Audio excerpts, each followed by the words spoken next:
얼마 전에 한 분이 이런 문의를 주셨습니다. 목사님, 마태복음을 읽다가 이해가 되지 않는 것이 있어 여쭙습니다. 마태복음 7장에 보면 예수님이 주여 주여 하는 자마다 다 천국에 들어가는 것이 아니라고 말씀을 하고 있지 않습니까?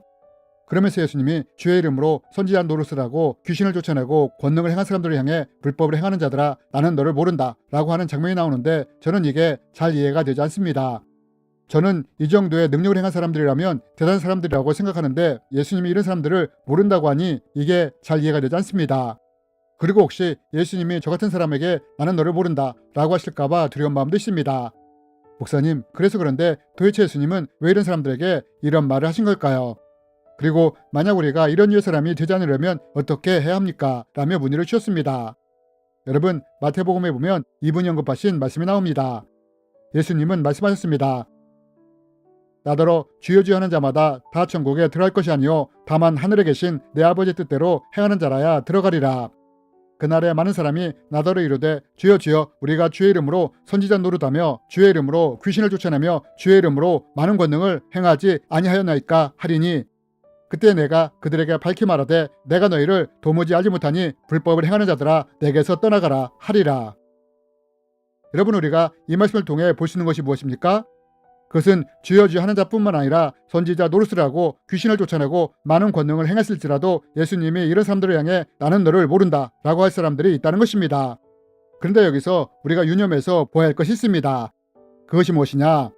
그것은 누군가가 나는 너를 모른다 라는 말을 듣는 순간이 우리가 이 세상에서 사는 동안이 아니라 살다가 죽어 천국문 앞에 섰을 때 이런 말을 듣게 된다는 것입니다. 여러분, 예수님이 말씀하시지 않았습니까? 주여 주여 하는 자마다 천국에 다 들어가는 것이 아니라고 말씀하시면서 그날에, 즉 천국에 들어갈 그날에 나는 너를 모른다고 말씀을 하고 계시지 않습니까?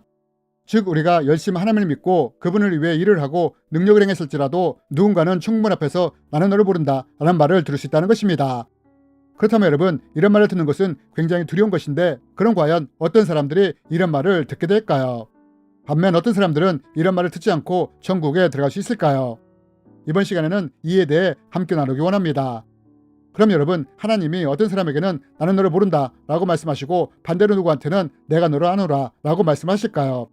이제부터 성경에 나오는 두 인물을 통해 하나님이 어떤 종류의 사람은 아신다 하시고 또 어떤 종류의 사람은 모른다고 말씀하실지 함께 나누기 원합니다.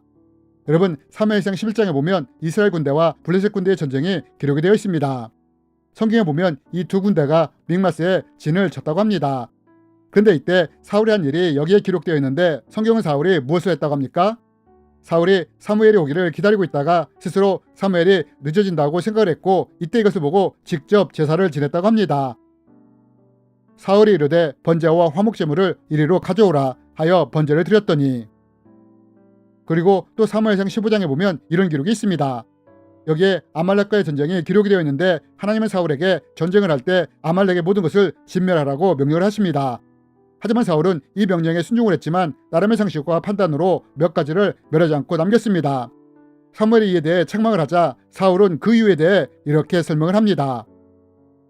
사울이 이르되 그것은 우리가 아말렉 사람에게서 끌어온 것인데 백성이 당신의 하나님 여호와께 제사하려 하여 양들과 소들 중에서 가장 좋은 것을 남기며 그 외의 것은 우리가 진멸하였나이다 하는지라.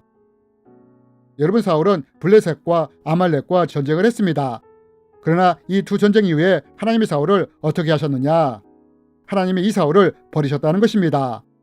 그렇다면 여러분, 왜 하나님은 사울을 버리신 것일까요? 사실 어떻게 보면 사울이 한 행동은 좀 사소해 보이고 또한 그 당시 상황으로 볼 때 불가피한 면도 없지 않아 있지 않습니까?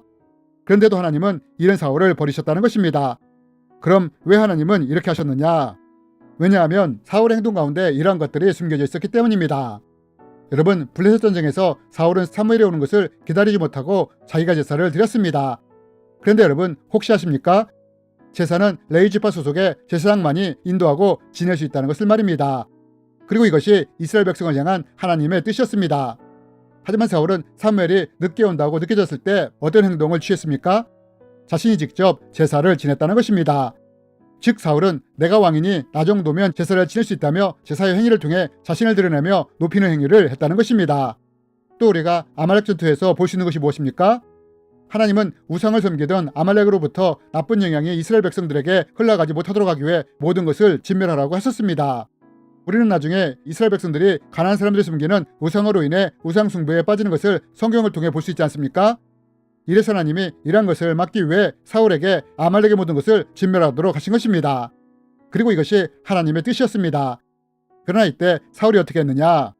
이 하나님의 명령을 따르는 것처럼 했지만 결국 자기가 원하는 것은 뒤로 취했다는 것입니다. 그러면서 또 사울이 어떤 행동을 했느냐? 전쟁을 승리로 이끌어주신 하나님께 영광을 돌린 것이 아니라 이 전쟁을 통해 자신을 드러내고 높였다는 것입니다. 자기가 이 전쟁을 승리로 이끌었다는 기념비를 세우면서 말입니다. 어떤 사람이 사무엘에게 말하여 이르되 사울이 갈멜에 이르러 자기를 위하여 기념비를 세우고 발길을 돌려 길갈로 내려갔다 하는지라. 여러분, 하나님은 사울에게 기름을 부어 왕으로 세우셨습니다. 그런데 이 사울이 왕이 되면서 어떻게 합니까? 자신을 드러내고 높이며 하나님의 뜻보다는 자신의 뜻과 자기가 원하는 것을 행하지 않았습니까? 여러분, 하나님이 이런 사울을 버렸다는 것입니다. 여러분, 하나님이 어떤 사람들을 향해 나는 너를 모른다 라고 말씀하실지 아십니까? 그것은 하나님을 이용해 자기 뜻이나 자기가 원하는 것을 행하고 취할 때 하나님은 이런 사람들을 모른다고 하실 수 있다는 것입니다. 그래서 예수님이 주여 주여 하는 자마다 천국에 들어가는 것이 아니라 하나님의 뜻대로 하는 자라야 천국에 들어갈 수 있다고 말씀을 하신 것입니다. 여러분, 사울이 하나님의 뜻대로 행하는 것처럼 겉으로는 보였지만 결국 그는 이것을 통해 자기 뜻과 자기 원하는 것을 하기 위해 하나님을 이용했다는 것입니다. 또 주의 이름으로 선지자 노릇을 하고 귀신을 쫓아내고 많은 권능을 행했다 하더라도 하나님이 나는 너를 모른다 라고 할 사람들은 또 어떤 사람들이냐?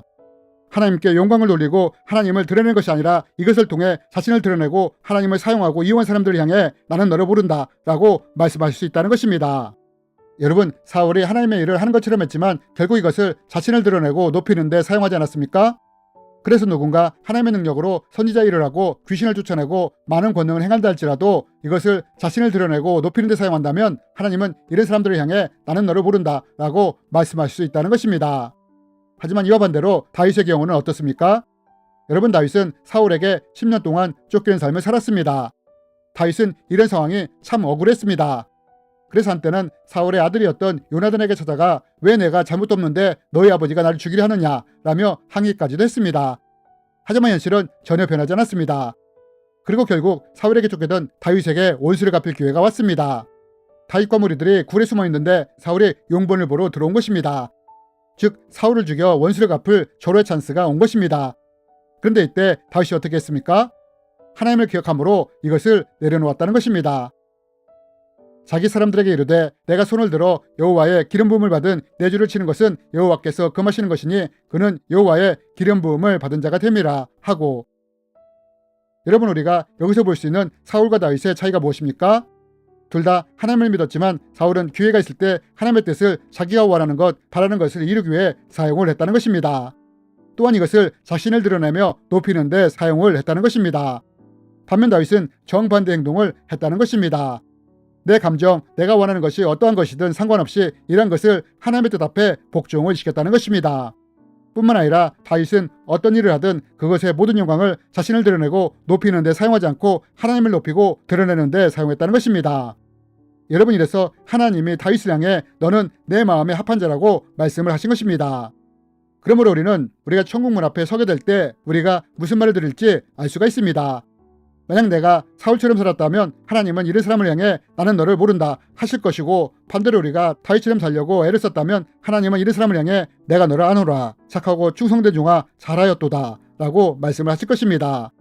그러므로 우리는 늘 자신을 점검하며 사울의 자리가 아니라 늘 하나님의 뜻을 따르며 하나님을 높이려고 애를 썼던 다윗의 자리에 서려고 애를 쓰며 살아가는 우리들이 되었으면 좋겠습니다.